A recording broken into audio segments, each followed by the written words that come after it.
This was the fourth house that Anton Hein designed for his clients, who gave him complete freedom of concept. It would be a clear departure from the surrounding white beach home style. A house is nothing but an empty space until people live in it and love it. And sometimes the first people to love a house are the architects and the interior designers. That's the case with this one. Let's take a look. For interiors on a par with the superstructure, the owners turned to Nina Rubia and Greg Scott.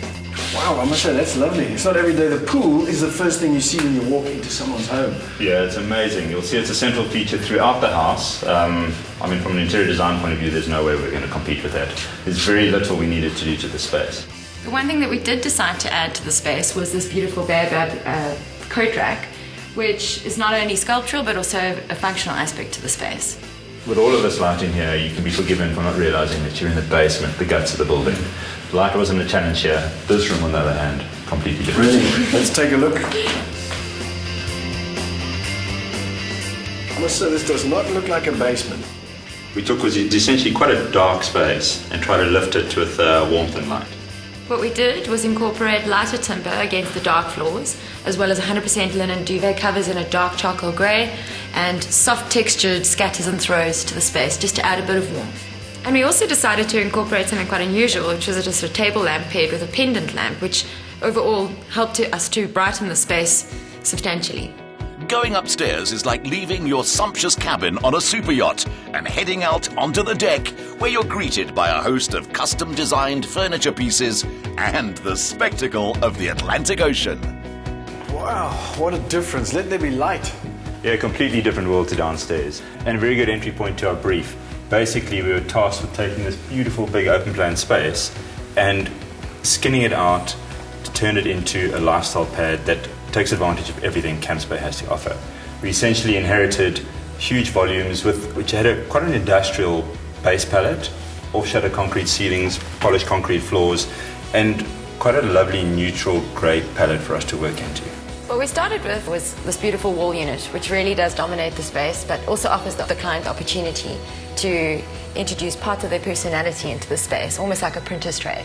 And we had these beautiful custom sofas made up just to be able to maximize the interior lounge area and also open up into the outside terrace area. If Greg and Nina have provided the owners with such a complete palette of colour, shape and texture, it's because they've been allowed to by the inspiring architecture of both Anton Hein and Paul Bossert. So you are the ones responsible for this incredible structure. The brief was to create a contemporary, fantastic space that linked with these beautiful views of Camps Bay and the mountains and the ocean. And this area flows into the outside area, making it one space. Now, looking around, I see very few support elements. Looking at the structure of the building, the pool is actually the foundation of all the steel that you see that holds up this whole facade. If you look behind you, there's a steel column that looks like it's part of the staircase design, but it actually holds up this whole slab. The stairs act as a screen, filtering light through the horizontal slats to create patterns on the walls, floors and ceilings. Wow, this staircase is an artwork in itself. Yes, I love it too.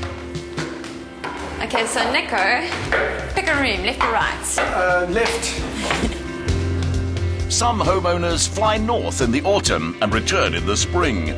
This couple simply swap bedrooms. Well, it's great that you could make a decision, Nico, because the client certainly had great difficulty. With two magnificent bedrooms upstairs, they really couldn't make a call. So they decided to make both of them their main bedroom.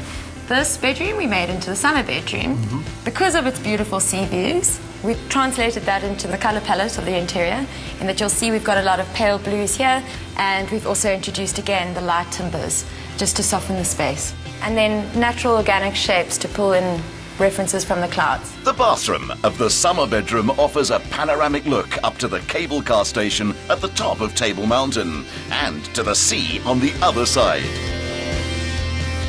While this suite faces south out of the glare of the sun, the other master bedroom looks north to the warm winter rays and onto its own equally dramatic scenery. This is the winter room. Okay, I can see why the owners couldn't decide. This is just as lovely. A lot warmer though, definitely. Absolutely. We've gone from the sea views in the summer room to mountain views in the winter room. Much darker palette, rich, plush fabrics, far warmer, far more intimate. Not without its challenges, though. These big custom pieces, thank goodness we had big openings, big doors and windows. We had to lift these over the balcony up onto the decks to get them in here. That sounds like a lot of hard work. But Anton, I'm looking around and it looks like you guys had your work cut out for you as well. I mean, so I see some strategically placed windows there. We brought the fantastic views into the space. You know, I mean, to have a bathroom with fantastic views, looking at the 12 apostles at the back, light changing constantly throughout the year. That was the idea, to actually make the house part of the surroundings. You know, we've been speaking about outside all day long. I think it's about time we get outside. Anton has now been commissioned by the original owners to design their latest home in Constantia, but this one will always be special to him. Well, guys, I must say outside is just as impressive as inside, especially if you consider that. This is my favorite view, and the house being a neutral canvas and a backdrop for nature, it actually shows you, you know, it was a success. A long time ago, when I was a student, one of my favorite architects, Louis Kahn, once said, "The sun didn't know how great it was until it struck the side of a building." Well, whichever way you look at it, I think we should stay here a while. On a mountain that's been here 500 million years, a new perspective is always a good thing.